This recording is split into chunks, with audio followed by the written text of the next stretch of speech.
Hi, and welcome to Nantucket. My name is Ben Simons. I'm the curator of collections at the Nantucket Whaling Museum.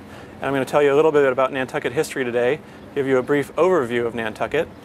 The first settlers, European settlers, came to Nantucket in 1659 and purchased the island both from the English who owned it, the Lord Stirling and also Ferdinando Gorges, and also from the Native Americans who were actually thriving on Nantucket at the time. There's different views, but there were probably about 1,500 Native American Wampanoags on Nantucket. Well, the first settlers actually kind of learned the lay of the land or the lay of the sea from the Native Americans. They were experienced with shore whaling, with shore fishing actually, and the early crews of the whaleboats, 17th century whaleboats, were largely Native American. Actually, almost 2/3 of the crews were Native American. And by 1760s, the native population had dwindled down to a couple hundred people.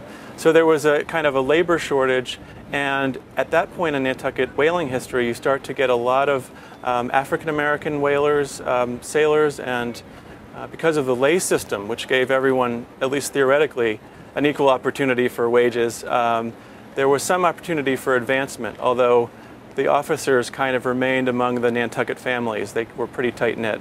One person describes the whale ship as one of the only sort of functioning multicultural environments in 19th century America. It wasn't egalitarian by any stretch, but there were opportunities there. So you were paid a share of the overall earnings of the voyage, and the theory was that that would make you much more interested in enduring this incredibly grueling work, which was the work of the whaler. A green hand would earn a pretty long lay. I mean, 1/250th or 1/300th lay. A captain can earn up to 1/8th lay. Also, the owners would also calculate in the cost of the voyage and take that out of the wages. So often, if you were kind of really low down on the totem pole, you could actually end up, after a whaling voyage, in debt to the owner. The rate of death and non-return to a second whaling voyage was extremely high. It wasn't something that, basically most people, once they got off their first whaling voyage, never wanted to do it again in their lives, unless they had the opportunity to really advance in the ranks.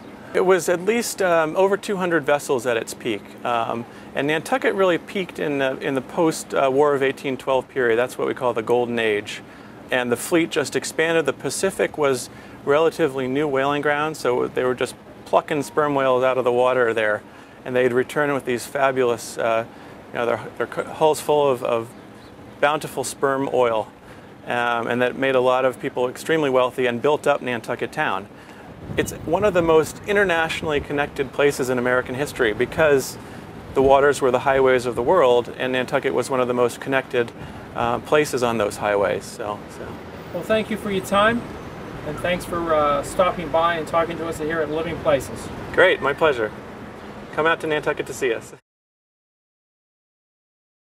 Whale oil was the petroleum of the first half of the 1800s. Its oil lit the street lamps of London and was just as valuable a commodity as petroleum is today. The Nantucket Whaling Museum is a rich reminder of our past.